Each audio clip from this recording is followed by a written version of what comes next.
Hi, this is Deb with Real Wanderer, and this is the Expat Talk series. We're talking about becoming expats, planning to be expats, thinking about becoming expats. It's become something that I do day in and day out these days because I am kind of a planner, and I want to have all my ducks in a row before I take the leap. So I've put together a whole bunch of stuff that I'll share over the next few videos. So I've got things like scanning all my photographs. Because I'm going to go, when I move, I'm just going to take a couple suitcases with, keep it bare bones. That's the plan for me.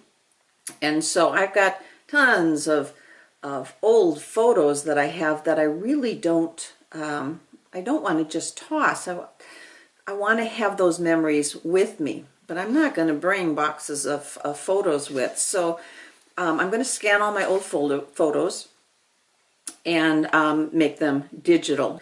The other thing is scanning all my documents, scanning all my important documents so that they're digital, and then sending those originals to somebody within the family or someplace secure where you know that if you have to access them, you can, because digital can get lost as well, so you don't want to get rid of the originals.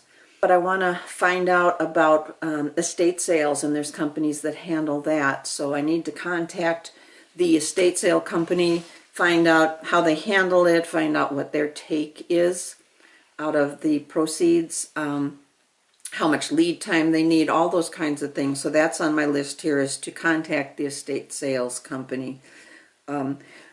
The thing I'm not going to want to get rid of early on, I can get rid of a lot of this stuff, but I still need a sofa or a chair to sit on, and I still need a bed to sleep in until I actually move. So at that time, I don't have a truck to take this stuff somewhere to donate. So what do I do to get rid of those at the very end?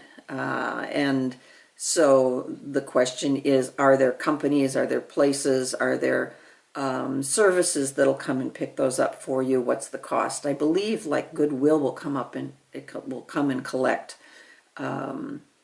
sofas and beds. So that might be an option, but I need to look more into that. I've got these really old spoons, and I want to see if they're of any value. So I might sell them, or I might give them to one of my nieces or nephews, gift those to them. I've got some old treasures of things that I've received from an uncle who was an artist, and he sent me a wonderful, wonderful book of all his etchings and poetry and short stories and all that was bound years ago. And so what am I going to do with that? I love that. So I'll probably end up scanning it and then giving it to somebody in the family. But it's something else that needs to be considered.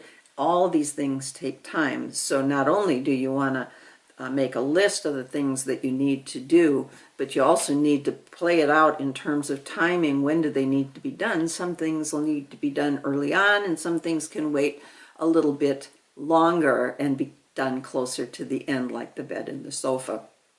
Then there's things also that I want to do before I move, is closing up the medical aspect of my life here and getting the records from those offices as well, so that I have all that information to take with me. So those are some of my things to do before I move, and I've just started this list, so I know it's going to be a long one before I get done. There's a lot that needs to be done, a lot more than people anticipate, actually. I think they're surprised by the amount of work required in order to facilitate a move outside of the country.